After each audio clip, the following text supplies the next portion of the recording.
Okay hello students. देखिए अभी last topic हमारा टॉपिक चल रहा है सर्कुलर मोशन। सर्कुलर मोशन में आपने एक सेंट्रीपिटल एक्सेलरेशन सेंट्रीपिटल फोर्स तक आप लोगों का टॉपिक हो चुका है, ठीक है ना। अब हम बात करते हैं नेक्स्ट टॉपिक की, जो है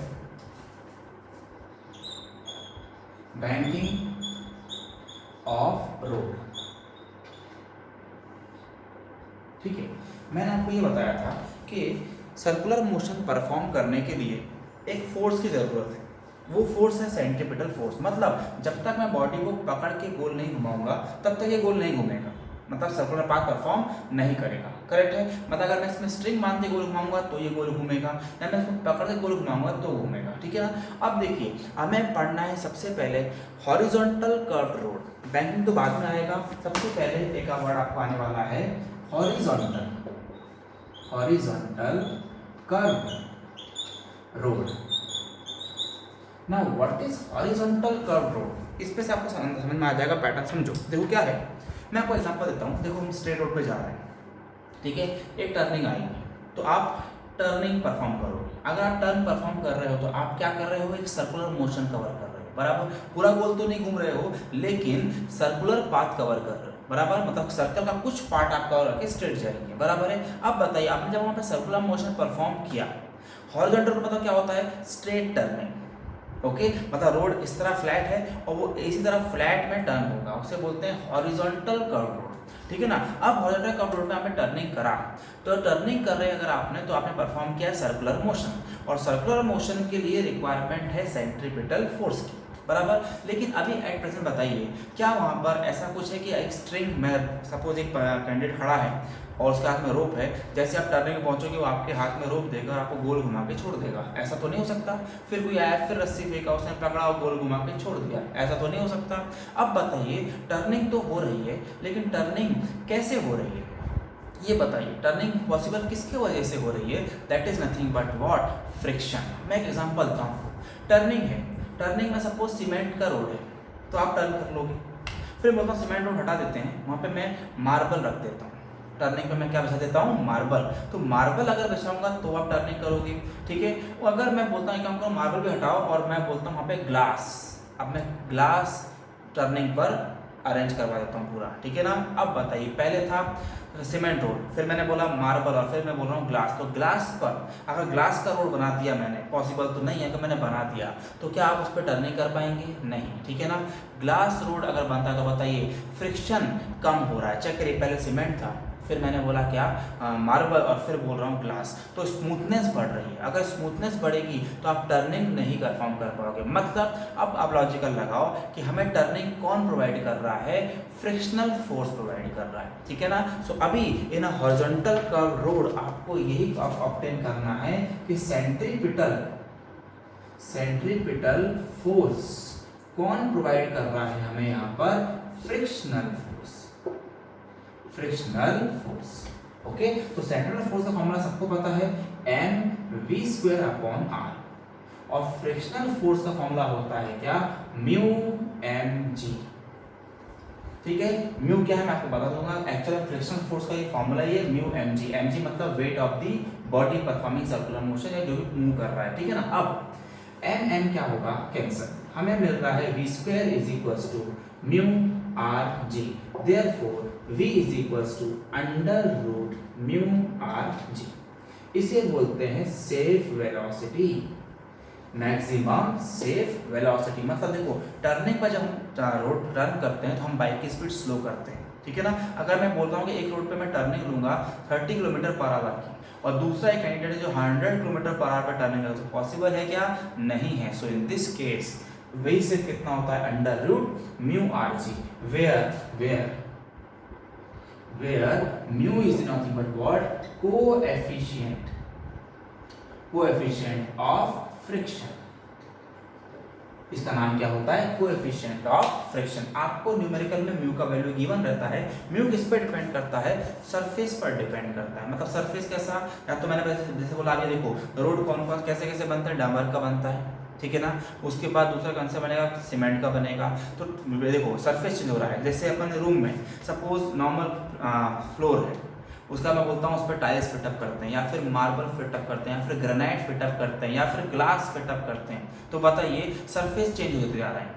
अगर सरफेस चेंज होंगे तो फ्रिक्शन चेंज होगा, इसलिए ये जो म्यू है it depends upon surface on which friction is acting, ठीक है ना। तो म्यू किस पर डिपेंड रहता है, सरफेस पर, और ये वैल्यू कभी गिवन रहेगी, कभी आपको फाइंड आउट करनी पड़ेगी। तो फॉर्मूला क्या है वी शेप का, under root mu R G, this will be the concept of what, horizontal curve road. Which road, horizontal curve road. अब बताइए हॉरिजॉन्टल कर्व रोड में आप लोग टर्निंग जब करते हो तो हाईएस्ट स्पीड आई थिंक 30 या 40 की रहेगी, उसके ऊपर नहीं रह सकती, बराबर।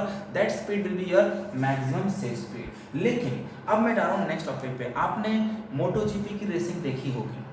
मोटो जीपी की जो रेसिंग होती है, जब वो स्ट्रेट चलते हैं तो ठीक है सबकी स्पीड हाई रहती है, लेकिन जब वो टर्न करते हैं तो आपने देखा होगा उनकी बाइक पूरी की पूरी सरफेस पर लेटा देते हैं, बराबर। और टर्निंग पूरी बाइक पूरी टच जाती है रोड पे और फिर वो टर्निंग करते हैं। और आपने ये भी ऑब्जर्व किया होगा कि उस टर्निंग की स्पीड जो है near about 120 kilometre per hour की रहती है। अब बताओ, अगर मैं बोलता हूँ कि हॉरिजॉन्टल कर्व रोड है आपके घर के सामने, वहाँ पे 120 की रफ्तार से टर्न करिए, तो पॉसिबल है क्या? बिल्कुल भी नहीं है। लेकिन जो मोटो जीपी की जो रेसिंग है उसमें 120 की रफ्तार पे वो लोग टर्न करते हैं, बराबर। तो वो पॉसिबल किसकी वजह से है? वो पॉसिबल है बैंकिंग ऑफ रोड की वजह से। अब बताता हूँ इसका कंसेप्ट क्या होगा। देखिए what is banking of road, ठीक है। आपने ऑब्जर्व किया होगा, देखो आप लोग सपोज हाईवे पर ट्रैवल कर रहे हैं, ठीक है, हाईवे पे या फिर कोई फ्लाईओवर पे, फ्लाईओवर आप ऑब्जर्व कर सकते हो इजीली। जब आप फ्लाईओवर पे चढ़ोगे और जब उसके अगर फ्लाईओवर की टर्निंग आती है तो आप चेक करना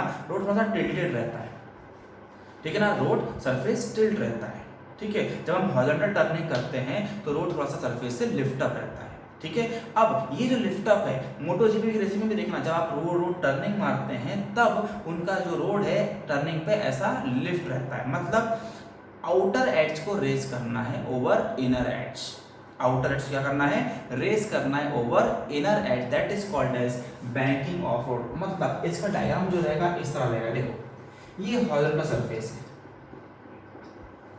ठीक है, और टर्निंग इस साइड होने वाली है, तो रोड को एक पर्टिकुलर एंगल पर लिफ्ट अप कराना है, ठीक है ना, with the surface.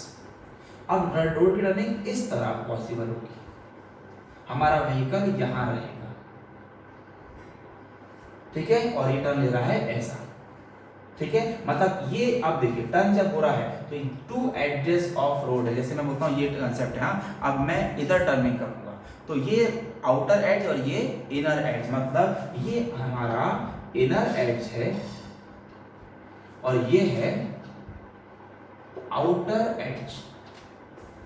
Inner edge outer edge, मतलब चेक करो, आउटर एज को लिफ्ट किया गया है ओवर इनर एज। यही डेफिनेशन है किसकी? बैंकिंग ऑफ रोड की, कि आउटर एज को रेज करो over inner edge at a particular angle, that is called as banking of road, ठीक है ना। ये कंसेप्ट से अगर रोड बना है तब हम स्पीड मैक्सिमम कर सकते हैं। देखो आपने देखा होगा हाईवे पे अगर आप जाते हो तो अगर टर्न आता है तो ऐसा एक बोर्ड लगा रहता है सर्कुलर फॉर्म में, इस फॉर्म में, और यहाँ पर लिखा रहता है 30, 40, 60 ऐसा लिखा रहता है, ठीक है। वो जो बोर्ड रहता है वो है हमारी स्पीड लिमिट, कि टर्निंग पर अगर आप जा रहे हो तो आपकी स्पीड 30 होनी चाहिए। 30 के नीचे रही तो डेफिनेटली आप इजीली टर्निंग मिलोगे, लेकिन 30 के अगर ऊपर रही तो एक्सीडेंट पॉसिबल है, ठीक है ना। सो इन दिस केस ये होती है मैक्सिमम सेफ स्पीड, ठीक है। अब देखो इसी का कंसेप्ट आगे बढ़ते हैं। देखो क्या होता है इसमें, इस कंसेप्ट में मैक्सिमम सेफ स्पीड का फॉर्म डेरिवेशन है, तो मैं डेरिवेशन के लिए मेन फॉर्मूला बताऊंगा आपको और उसका यूज बताऊंगा, ठीक है ना। अब अगर बैंकिंग ऑफ रोड आ गया तो बैंकिंग ऑफ रोड के लिए मैक्सिमम सेफ स्पीड का क्या फॉर्मूला है? That is nothing but under root R G tan theta.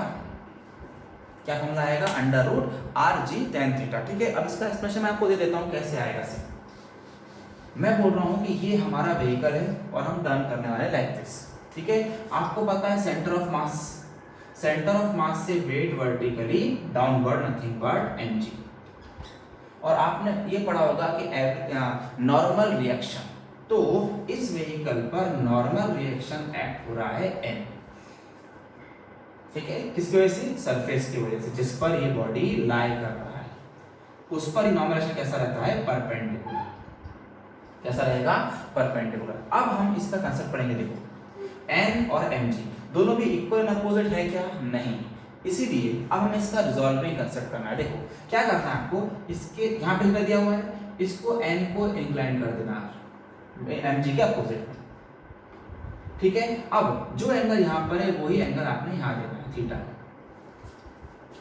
ठीक है। अब बताइए रिजॉल्विंग ऑफ वेक्टर्स हमने पढ़ा है पहले भी, रिजॉल्विंग ऑफ वेक्टर्स बारे में बताता हूं आपको। देखो ये n है, इसका एडजेसेंट साइड है, तो ट्रिग्नोमेट्रिक एडजेसेंट कौन सा आ जाएगा, n cos थीटा, ठीक है।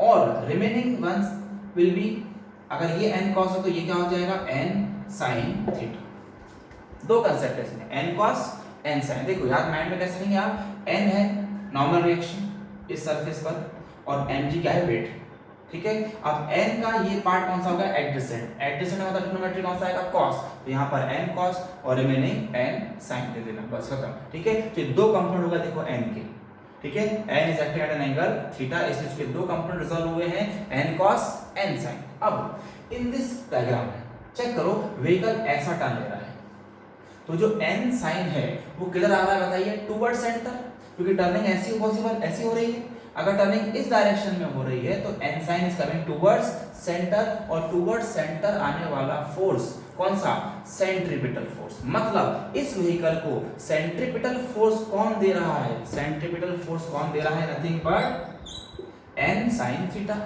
और n cos थीटा किसके अपोजिट में एक्ट है, mg, तो n cos किसे बैलेंस कर रहा है, mg को, ठीक है। पहला में दो ही कंसेप्ट है, n cos is balancing weight and n sin theta is providing which force, centripetal force। तो इसके ऊपर से आपका फॉर्मूला जो आएगा देखो कैसे, सी now we'll get, we can write n sin theta is providing me which force, centripetal force, okay. तो n sin theta is equal to centripetal force का हमें सबको पता है, mv स्क्वायर अपॉन r लिखा है हमने, लास्ट वीडियो लेक्चर में ये अवेलेबल है, आप लोग चेक कर सकते हैं। mv स्क्वायर का is the formula of centripetal force. उसके बाद यहाँ पर इक्वेशन फर्स्ट और एंड दूसरा कंसेप्ट देखिए, n cos theta, n cos theta is balancing what, weight, nothing but mg, equation 2। बस ये दो काम के हैं, एक व्हीकल है, व्हीकल मूव कर रहा है बैंकिंग रोड पे, बैंकिंग क्या है, रोड को रेस करना है at an angle, that is banking of road. इस बैंकिंग की वजह से स्पीड मैक्सिमम पॉसिबल है टर्निंग के लिए, ठीक है, और कुछ नहीं, टर्निंग स्पीड बढ़ाना है तो बैंकिंग होना जरूरी है, ठीक है। अब n क्या है, normal reaction of this vehicle, जब mg क्या है, वेट, ठीक है, वेट के अपोजिट में लाइन निकाल देना, थीटा यहाँ पर, वो भी थीटा यहाँ पे सेम देना है आपको। तो n का addition component n cos, remaining n sin, n sin आ रहा है टुवर्ड सेंटर, इसे सेंट्रिपेटल दे रहा है, n cos बैलेंस कर रहा है mg खत्म। नाउ अब इक्वेशन 1 अपॉन इक्वेशन 2 डिवाइड करना है, therefore n sin theta upon n cos theta is equals to mv square upon r upon mg, n cancel, ठीक है, n cancel, sin upon cos क्या बनेगा, tan theta is equals to, यहां से formula आ जाएगा आपका v स्क्वायर, r और g क्या होंगे, मल्टीप्लाई, तो tan का कितना आ गया, v square upon rg, clear. तो यहां से can we write v square is equals to rg tan theta and therefore only v is equals to under root rg tan theta.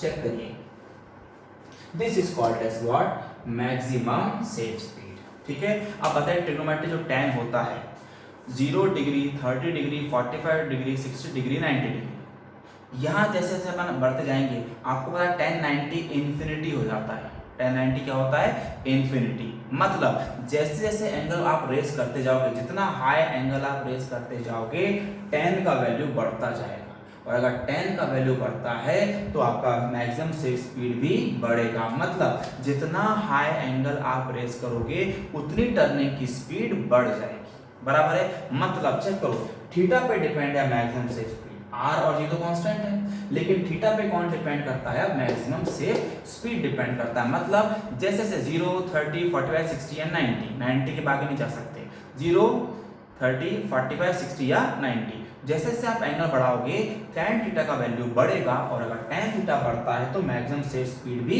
बढ़ सकता है। ओके, तो अगर हमें टर्निंग स्पीड बढ़ानी है हमें सिर्फ और सिर्फ क्या बढ़ाना पड़ेगा, एंगल बढ़ाना पड़ेगा। ओके, तो देयरफॉर यहां से चेक करिए, ये जो सेट स्पीड है इट इज कैसा, independent of mass of vehicle. तो मैक्सिमम सेट स्पीड जो है it is independent of what, mass of the vehicle. Clear है, क्योंकि इसमें चेक करो मास दिख रहा है कहीं पर, मतलब अगर टर्निंग है वहां से साइकिल जाए, वहां से स्कूटर जाए, वहां से कार जाए, वहां से ट्रक जाए, ठीक है, जितना भी कोई भी व्हीकल वहां से जाता है तो भी उसकी स्पीड सेम ही रहेगी फॉर ऑल व्हीकल। ऐसा नहीं है कि मास बढ़ रहा है तो व्हीकल का स्पीड भी बढ़ सकता है, ठीक है ना। तो maximum set speed is independent of mass of the vehicle. Okay, this was the concept of what, banking of road. ठीक है, नाउ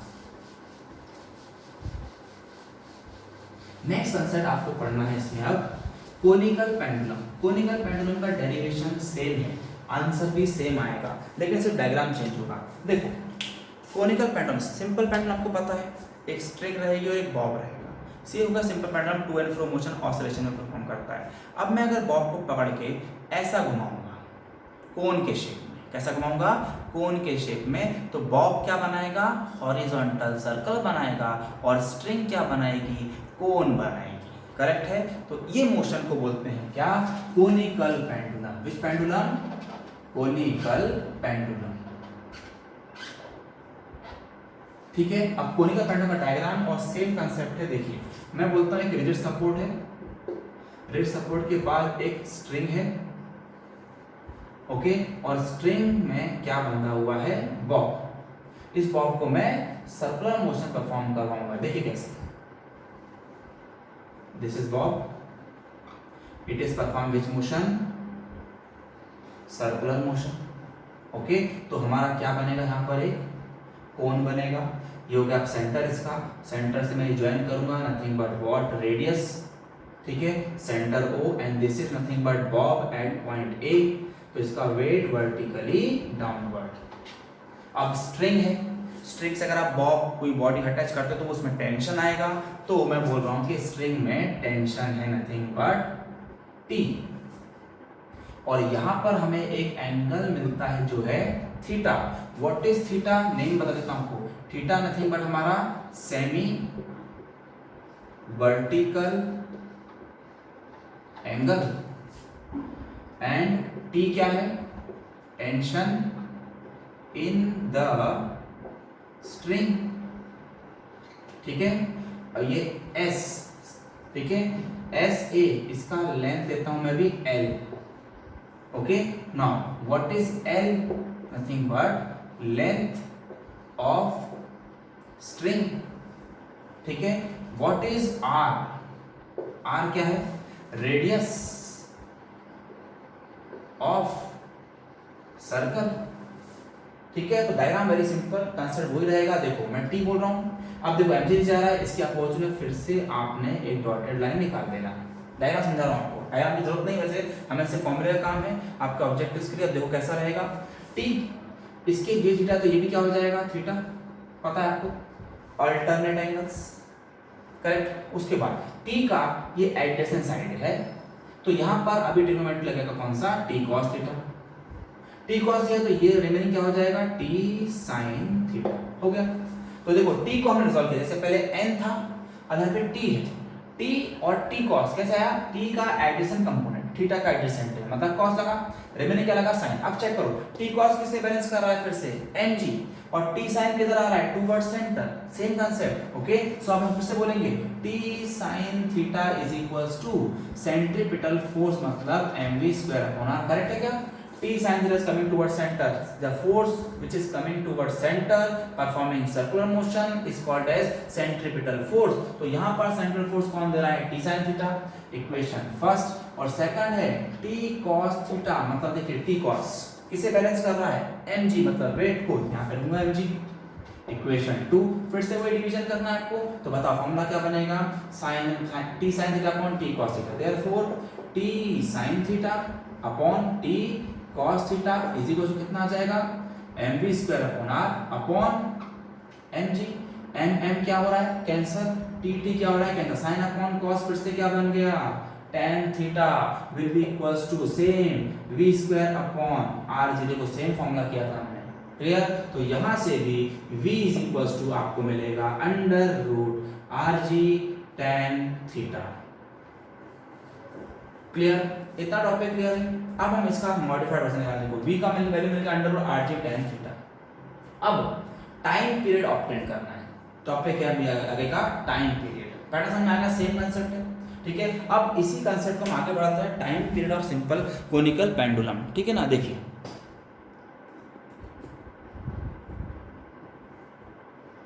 हाँ, v को फाइंड आउट r थीटा हो गया। अब मैं आपको पूछता हूं, जैसे हमको फाइंड आउट करना है, मैं पढ़ा रहा हूं, अभी इसका काम नहीं है, ठीक है। टाइम पीरियड, नेक्स्ट इसी टॉपिक, इसी का पार्ट है, time period of conical pendulum, ठीक है। टाइम का कॉमन फॉर्मूला आपको पता है, time is equals to speed, sorry distance upon speed, है फॉर्मूला, सिंपल फॉर्मूला है। Speed is equal to distance upon time, तो टाइम क्या होगा, डिस्टेंस अपॉन स्पीड। अब मैं बोलता हूं कैपिटल टी, डिस्टेंस। अब बताइए, बॉब है, circular motion, time taken to complete one revolution is nothing but time period. एक रिवॉल्यूशन में कितना डिस्टेंस होता है आपको मैं बता चुका था पहले ही, 2 पाई आर। और स्पीड में हमारी कितनी है, v का वैल्यू है हमारे पास, क्लियर। अब हम आगे बढ़ते हैं, t is equals to 2 pi r upon v की जगह हम लिख सकते हैं under root R G tan theta, clear. तो t इज इक्वल्स टू, क्या मैं थोड़ा एडजस्टमेंट करूं, देखो इसमें 2 पाई r को मैं अंडर रूट आर स्क्वायर लिख सकता हूं, कुछ फर्क पड़ा नहीं, अंडर रूट में आर जी tan थीटा, ठीक है। अब यहां से देखो दोनों भी रूट है, तो can we combine this as 2 pi under root R square upon R G tan theta, clear. तो एक r एंड स्क्वायर क्या होगा, कैंसल। आपको t अभी कितना मिल रहा है, 2 पाई अंडर रूट में r अपॉन g tan theta, clear.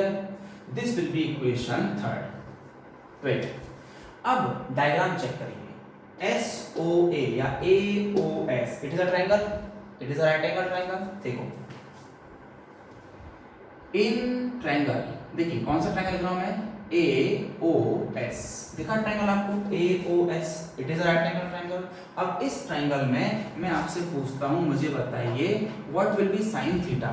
Sign theta होता है opposite upon hypotenuse, opposite upon hypotenuse. Check करो, अपोजिट में OA है, OA का डिस्टेंस कितना है, r, तो can we say r upon what is AS, hypotenuse length कितना है, L लिया था हमने, तो r बाय L, ठीक है। तो therefore r is equal to क्या हो जाएगा, L sin थीटा। r क्या हो जाएगा, L sin थीटा, मतलब हमने किसका वैल्यू निकाला है, r। ये हो गया equation fourth. So from 3 and 4, from 3 and 4 आपका आंसर आ रहा है t is equals to 2 pi under root, r की जगह मैं लिख सकता हूं क्या, L sin theta upon g tan theta, clear है। चेक करो, मैंने r का वैल्यू पुट अप किया है। अब यहां से tan थीटा क्या होता है, सबको पता है आपको, tan मतलब sin अपॉन cos, ठीक है। So we can write 2 pi under root L sin theta upon g into tan theta की जगह मैं लिख सकता हूं क्या, sin theta upon cos theta, ठीक है। Now sin will be cancelled, will write capital T is equals to 2 pi under root में L cos थीटा, रेसिप्रोकल जो है जाएगा nothing but L cos theta upon g। This is the formula for time period. आया कैसे मैं आपको बता दिया, हमें उसकी जरूरत नहीं है, हमें सिर्फ फॉर्मूले अगर काम है MSCT के लिए तो सिर्फ आप ये फॉर्मूला याद रखेंगे। कैसे आया मैंने आपको समझा दिया है, ठीक है। मतलब एक्चुअल में दो फॉर्मूले काम के, कोनिकल पेंडुलम के लिए this one, v equals to under R D sine theta and capital T मतलब टाइम पीरियड अगर आपको पूछता है कोनिकल पेंडुलम का तो 2 pi under root L cos theta by G. What is theta? Semi vertical angle. What is L? Length of the string. G तो सबको पता है nothing but acceleration due to gravity. This was the topic of what? Conical pendulum. Okay clear? तो answer समझ में आपको conical pendulum क्या होता है? जब मैं बॉब को पकड़ के सर्कुलर मोशन में घुमाऊंगा तो स्ट्रिंग से क्या बन जाएगा? कोन शेप बनेगा और बॉब क्या बना रहा है? Circular motion. स्ट्रिंग आया है इसलिए स्ट्रिंग में टेंशन कितना रहेगा? टी। टी के दो component T cos T sine. T cos balance कर रहा है एमजी को, टी साइन आ रहा है टुवर्ड सेंटर मतलब प्रोवाइड कर रहा है सेंट्रीपिटल फोर्स। ओके तो this was your topic of what? Conical pendulum. Only two form is important, V and nothing but capital T। आप लोग इतना माइंड में याद रखिए। आया कैसा मैंने आपको डेरिवेट करके बताया है। ठीक है नाउ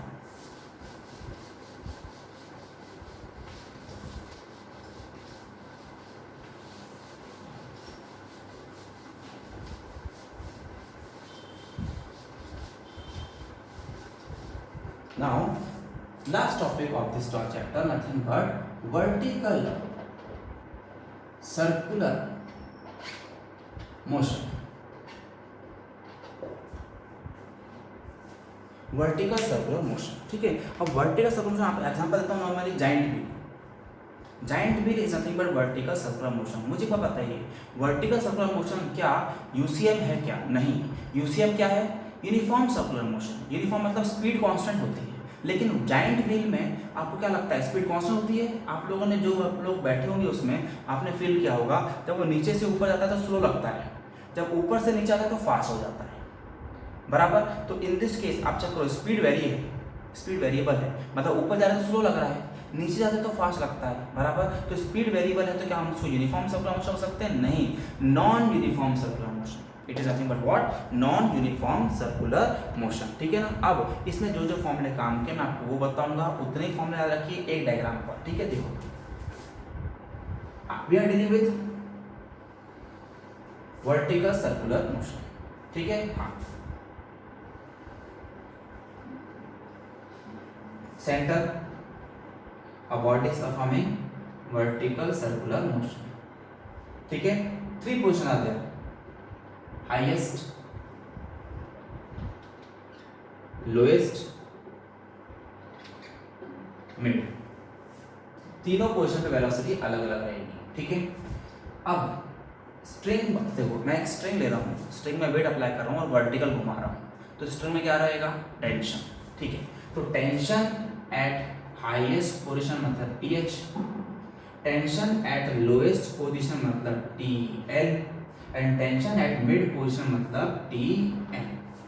इन तीनों के फॉर्मूलेस मैं आपको बताऊंगा, ये डायग्राम पे ही पूरे फॉर्मूले बता दूंगा। ठीक है अच्छा ये तो हो गया टेंशन।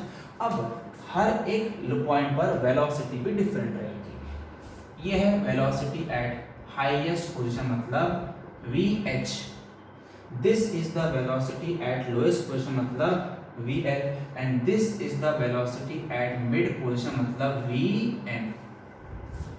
ठीक है करेक्ट है। अब इन सबके आंसर्स मैं लिख के दे रहा हूँ बोर्ड पर, ध्यान सुनना। वेलोसिटी एट हाईएस्ट पोजीशन, अच्छा O है, O से H बोलिया, O से M बोलिया, O से L बोलिया, नथिंग बट रेडियस रहता है same, R is the radius. अब velocity at highest position is nothing but under root RG। कितना आता है? Under root RG। उसके बाद velocity at lowest position is nothing but under root 5 times RG। देखिए maximum velocity lowest पे रहती है और मिडिल पोजीशन की वेलोसिटी होती है अंडर रूट 3RG। समझ में आ रहा है आपको? अंडर रूट RG सबसे कम वेलोसिटी हाईएस्ट पर है, सबसे हाईएस्ट लोएस्ट पर है और सबसे और मिनिमम एवरेज मिडिल पर है। ठीक है अंडर रूट 3RG। अब टेंशन की बात करते हैं। Tension eight highest position is 0। Tension eight highest position is 0 derived है। मैं आपको डेरिवेशन इतना बड़ा नहीं बताऊंगा कन्फ्यूजन क्रिएट करने के लिए क्योंकि हमें एमएससीटी के लेवल पे पढ़ना है। तो अभी आपसे फॉर सिंपल फॉर्मूला याद रखिए। एक डायग्राम पर पूरे फॉर्मूले में शो कर देता हूं। टेंशन एट हाईएस्ट कितना होता है? 0। टेंशन एट लोएस्ट होता है 6 mg, सबसे हाईएस्ट टेंशन। mg मतलब आपको समझ में आ गया होगा वेट, 6 टाइम्स ऑफ mg। और टेंशन एट मिड पोजीशन होता है 3 times of mg। 0, 6 mg, 3 mg। Clear? ठीक है, तो this are the important formulas for vertical circular motion. और एक फॉर्मूला और पढ़ना है आपको, total energy in vertical circular motion, this is nothing but 5/2 mrg, 5/2 mrg। Clear? This will be a complete vertical circular motion. Vertical circular motion में speed variable होता है, tension variable होता है और टोटल एनर्जी कांस्टेंट होती है 5/2 mrg। m मतलब mass, r मतलब रेडियस, g मतलब आपका acceleration due to gravity. Okay, this will be a complete solution of vertical circular motion. Okay.